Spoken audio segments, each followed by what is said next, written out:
Today I'm going to show how to do a faux foiled nail. I am using GelMoment's One Step Gel as well as the GelMoment Foam Powder. I'll be using the color Orchid Majestique and the Andromeda Chrome Powder, as well as their Clearly Frisky gel to seal in the chrome, and their nail cleanser pads, which is just a little pad that has already been soaked in rubbing alcohol.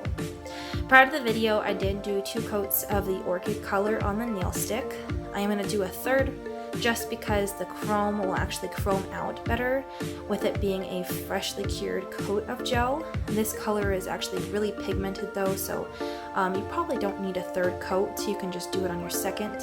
But like I said, in order to show off how well these chrome, I'm going to throw on a third coat real quick.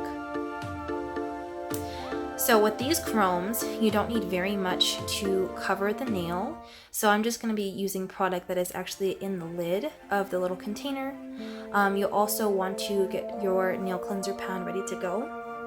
So with the chromes, I'm using my finger. You can use a little applicator brush that comes with it. I just use my finger because I feel like it chromes out better.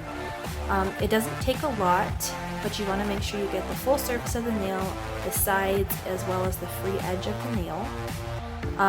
The reason that I'm using my finger, I think it has something to do with the body temperature of my actual finger versus the little applicator brush, but that's just me. Maybe I'm crazy.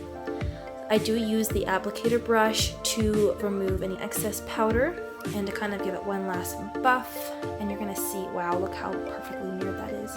Love it. So this is the fun part. This is where we get that foil effect.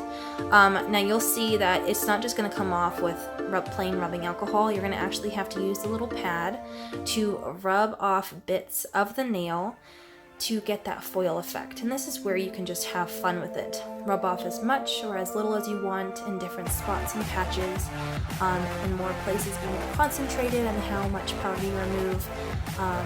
It's completely at your discretion, but it's really fun to play with, and you want to do each nail a little bit differently anyways. So once you're happy with the foil effect of your nail, buff it out one more time with the applicator brush. That way the foil that is left on the nail, or the chrome powder that's left on the nail, is nice and shiny.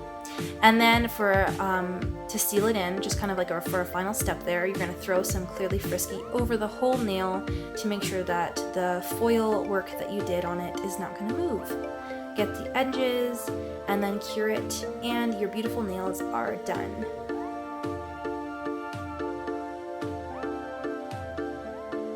Thanks for watching. My name is Morgan Richards, an independent distributor with GelMoment.